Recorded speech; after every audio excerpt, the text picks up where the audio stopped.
One night, in a happy and drunken mood, I was visiting a house of prostitution with two of my friends. But suddenly I felt an urge to visit Sri Ramakrishna. My friends and I hired a carriage and drove out to Dakshineshwar. It was late at night and everyone was asleep. The three of us entered Sri Ramakrishna's room, tipsy and reeling. Sri Ramakrishna grasped both my hands and began to sing and dance in ecstasy. The thought flashed through my mind. Here is a man whose love embraces all, even a wicked man like me, whose own family would condemn me in this state. Surely this holy man, respected by the righteous, is also the savior of the fallen. After these meetings with Sri Ramakrishna, I began to wonder, who is this man who speaks to me with such intimacy and makes me feel that he is my very own? No longer do I fear my own sins, for I feel sure he would not condemn me.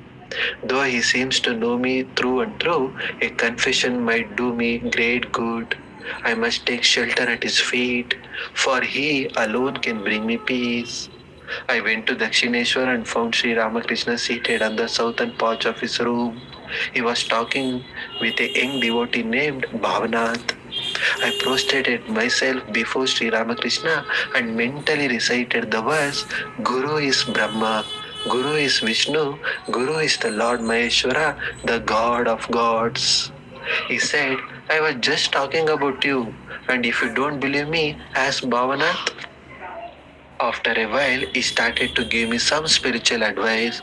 I stopped him saying, I won't listen to any advice. I have written cardloads of it myself. It doesn't help. Do something that will transform my life. Hearing this word, Sri Ramakrishna was highly pleased.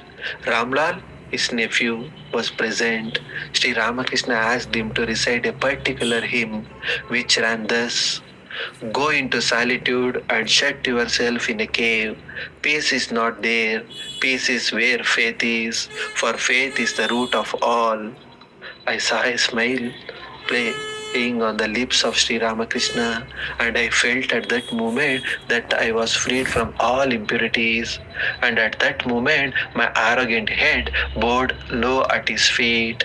Although I had come to regard Sri Ramakrishna as my very own, the scars of my past impressions were not so easily healed. One day, under the influence of liquor, I began to abuse him in most unutterable language. The devotees of the Master grew furious and they were about to punish me, but he restrained them. Abuse continued to flow from my lips in a torrent. Sri Ramakrishna kept quiet and then silently returned to Dakshineshwar. There was no remorse in my heart. As a spoiled child might carelessly berate his father, so did I abuse Sri Ramakrishna without any fear of punishment. Soon my behavior became common gossip and I began to realize my mistake. But at the same time, I had so much faith in his love and felt his love was so infinite that I did not fear for a moment that Sri Ramakrishna could ever desert me. Many of the devotees wondered why the master put up with all my wickedness and suggested that he sever all connections with me.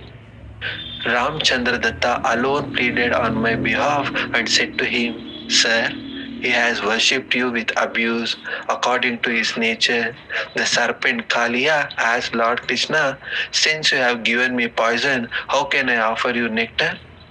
But as the others continued to condemn me, the master said abruptly, Get me a carriage, I must go to see Girish.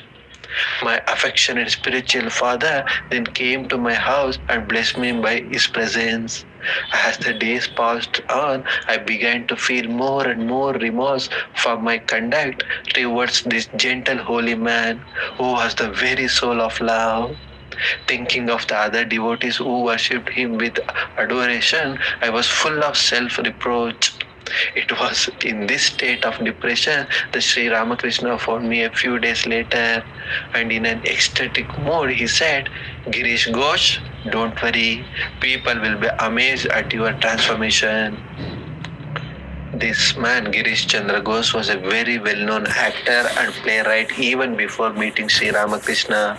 Though he wanted to renounce the world after coming in contact with Sri Ramakrishna, at the master's command, he continued to his writing career.